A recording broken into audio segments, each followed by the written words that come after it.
যে আপনি ইসলামটাকে এনজয় করবেন।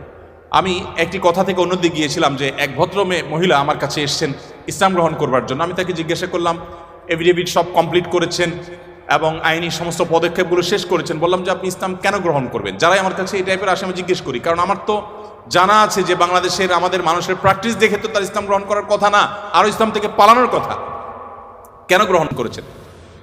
তো তিনি বললেন, ইসলাম সম্পর্কে আমি বই পড়েছি, এই বই আমাকে প্রভাবিত করেছে। আবার কোনো কোনো ব্যক্তিকে আমি দেখেছি, তাদের ব্যক্তিত্ব দেখে, নিশ্চয়ই সেরকম ব্যক্তিত্ব খুবই কম, দেখে আমি প্রভাবিত হয়েছি।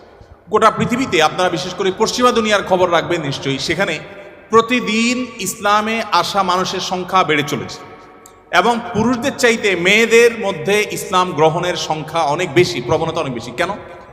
যেখানে নারী অধিকার নিয়ে এত কথা বলা হয়, নারীদের অধিকার দেওয়ার জন্য এত আয়োজন নেওয়া হয়, এত উদ্যোগ নেওয়া হয়, সেই সমাজে কেন, সেই সমাজের নারীরা কেন ইসলামে আসছে এবং সেখানকার মুসলমানরা কেন ইসলামে আসছে, এই বিষয়টা নিয়ে আমি একটু স্টাডি করার চেষ্টা করলাম। আমার কাছে দুটি জিনিস পরিষ্কার হয়েছে। নাম্বার এক, তারা কোরআন পড়ে।